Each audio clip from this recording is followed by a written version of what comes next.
Hello, class, and Professor Aaron, or AA Ron as you were called in my head.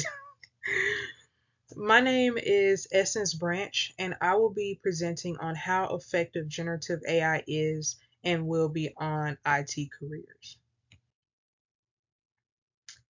On this current slide, I will give a brief rundown of the agenda of this presentation. First, I will provide an introduction that will include the definition and components of generative AI. Next, I will give a timeline of generative AI, which will include and highlight monumental years of the evolution of generative AI. Then I will explain how beneficial it is to IT careers in utilizing AI tools, in addition to incorporating my own professional experience to better exemplify my findings. At the end, my final thoughts will include my opinions on generative AI for those who are knowledgeable of, as well as skeptical of this technology. So, before I get too far into my presentation, I can't have my viewer continue on without me defining this term and its components and benefits. So, what is generative AI, you ask? Well, generative AI is a type of artificial intelligence or AI that creates new original content. A lot of this content that you may think of or that you may have in your head include in conversations between individuals, videos, imaging, and etc. In addition to the brief definition, it uses advanced machine learning models like large language models or LLMs, generative adversarial networks or GANs, or however you pronounce it, transformers, and many more. In addition, this type of technology is also useful for training, tuning, and generating large data sets. Now, on this slide, I would like to take a moment in providing a brief timeline of generative AI and simply pinpoint different milestones that occurred in certain decades or time ranges, starting with the first, the 40s and 50s. In this specific time range, this is usually labeled or famously labeled as the era of early neural network concepts. Starting in 1943, Warren McCulloch and Walter Pitts published a work called A Logical Calculus of the Ideas Immanent in Nervous Activity. With the publishing of this work, this was able to introduce the first, or they were able to introduce the first mathematical model for neural networks. Moving along to 1950, also known as the Turing's vision, computer scientist Alan Turing introduces the Turing test in computing, machinery, and intelligence, which helps evaluate machine intelligence. Fast forward to 1956, during the Dartmouth Conference, which was led by John McCarthy. This officially marks the beginning of AI research and collaboration, or specifically AI research, sorry. Now, moving along to the 60s and 80s, starting in 1964, Joseph Weizenbaum develops ELIZA, which was an early conversational agent that was able to spark ideas in natural learning processing. 20 years later, in 1986, we have Geoffrey Hinton and others popularize backpropagation, which helps develop deep learning. Moving along to the 2000s, specifically in 2006, we have our boy Geoffrey again, who demonstrates the power of deep belief networks. And as a result, he is able to re-spark the interest in deep learning. Now, you see here there's a little bit more. with the 2010s and 2020s. And I try to make sure I have a better highlight of this, as this time frame has heavily contributed to the modernized version of what we know as AI today and what it will be. In 2012, AlexNet, which is a convolutional neural network, or CNN, and just to define it, it is a type of neural network that filters optimization and is applied to processes. With this, it's able to make predictions from many different types of data. This data including text, images, and audio. And with these type of functions, this actually allows for AlexNet to achieve a breakthrough in the ImageNet competition within this year, or within that particular year. 2 years later, in 2014, we have Ian Goodfellow, who introduces the Generative Adversarial Networks, or GANs, which helps enable high quality synthetic image generation. Now, if you are looking here, and if there are no other AI tools that you know, this next name coming up may look familiar to you. But in 2017, this is the year where OpenAI is founded. And as a result of the founding, OpenAI is able to helps promote more collaboration in AI research, leading into 2018, where GPT-1 marks the beginning of OpenAI's generative AI series. Finally, and fast forwarding into 2020, OpenAI releases a new version called GPT-3, where it demonstrates a higher incorporation of text generation. Now,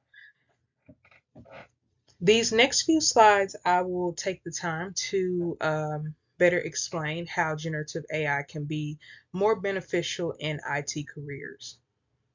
There are many reasons why this type of tool is beneficial in these type of careers, but I will only name and explain a few.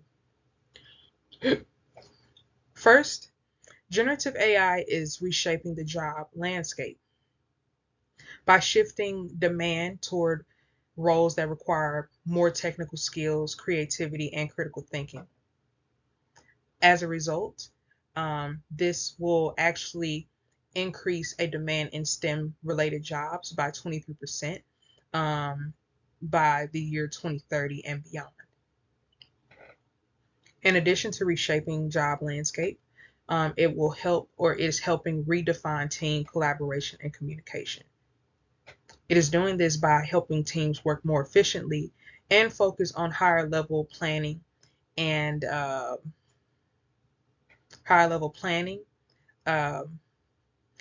problem solving, especially with AI providing more accurate documentation and reporting, and most importantly, taking away repetitions and redundancies in helpful resources and documentation. Third, it's also helping accelerate innovation at a higher scale. Generative AI is helping unlock new ways to innovate and allows companies to experiment more freely at a larger scale, thanks to content generation, designing, and data insight. Finally, generative AI is helping automate complex workflows. With the incorporation of this type of tool, it assists teams with completing complex processes by analyzing real-time data, adjusting its actions, and being able and helping teams learn from the outcomes for current and future projects that they may work on or will work on. Now, before I get further along, I am letting it be known that the next two slides are more personal for me, as the two roles I will be highlighting are two that I currently hold. As none of you know, I work at UMR Ventures as both a junior business analyst and InfoSec cybersecurity analyst. In these roles, I utilize systems and platforms that are both helpful to my workflow, as well as helping me understand the data that is being worked on and reviewed. Therefore, I would like to provide a few reasons why generative AI is useful in both roles. So, in my first role as a junior business analyst, generative AI is helpful for a few reasons, as listed here. First, it helps improve data preprocessing and augmentation. It also helps with generating large data sets for training models. Third, it helps with the automation of analytical tasks. And finally, it enhances data visualization. Now, in my current role, we utilize a data warehousing platform called ClickData. And with this, we are able to review over like hundreds of large data sets. And many of these data sets or sources include information related to our company and our many technical teams. A lot of these may include tickets and tasks that have been completed or resolved by the different teams, depending on their specialty. Even things such as attendance and passwords and just any other information that needs to be housed. Um, with Click Data, our team is able to review over internal data. And with the help of SQL-driven calculations, we're able to clean these data sets of any null values or inaccuracies to create more newer and more accurate data sources that will then be incorporated when we either update or create what we call interactive dashboards. These dashboards or data visuals are used by many managers, and they are extremely helpful because they're able to better understand the data that we have to work with in a more readable format. They're also able to make necessary decisions for their teams, whether if it includes expanding or reducing. And this can include them knowing if their teams are working at the necessary levels that are expected, um, and just making any other necessary decisions that ensures that their teams are just still performing at the levels that they need to perform at. Now, apart from business slash data analytics, I also like to provide the benefits of generative AI in cybersecurity, as well as, and again, providing as to how it's useful in my current role. So, the first benefit that generative AI serves to cybersecurity is that it is helpful for data exploration and query building. Next, it is helpful in vulnerability management and strengthening cyber defenses. Uh, Finally, it is also useful as a co-pilot to threat analysts. And speaking of that, in my current role, my day-to-day includes analyzing or threat detections, as well as completing what we call use case repository tasks. The first responsibility that I have in threat analysis is that we use a platform called CrowdStrike. With CrowdStrike, we are able to analyze over any domains that have been provided to us by our vendor, our partner FedEx, their cybersecurity team. Um, with these domains, we're able to confirm if there's any malicious activity that has been detected, which CrowdStrike comes in handy, which we're able to utilize are what I call a foggy window, or a foggy window where we're able to view over any content on these domains and any other activities that have been detected to confirm if it is a threat and if it needs to be blocked, or if it's just a regular website that it's not really an issue. So we use CrowdStrike for that. In addition to CrowdStrike, we also complete use case repositories. Use case repositories are a collection of current or potential security incidents that may occur and may lead to or may increase threats. In order to ensure that we have necessary resources to fight these threats, we use what is called Splunk. And with its processing language, the Splunk processing language, we are able to run certain queries depending on the incident and find specific data or resources that can be helpful to fight any potential threats that are currently occurring or may occur. Now, as I conclude my presentation on the effectiveness of generative AI in IT careers, I would like to provide a few final tips and takeaways. First, for those who work in IT, please understand that generative AI will not and should not take away IT roles, but rather reshape them and increase the demand of these roles thanks to the incorporation of this tool. In addition to the demands, individuals should always make sure that they stay up to date on emerging AI tools like ChatGPT, GitHub, Copilot, and etc. and etc.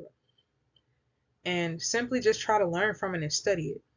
If you do that, you're able to learn a new skill and even become a more competitive candidate for companies who are looking for more IT specialists.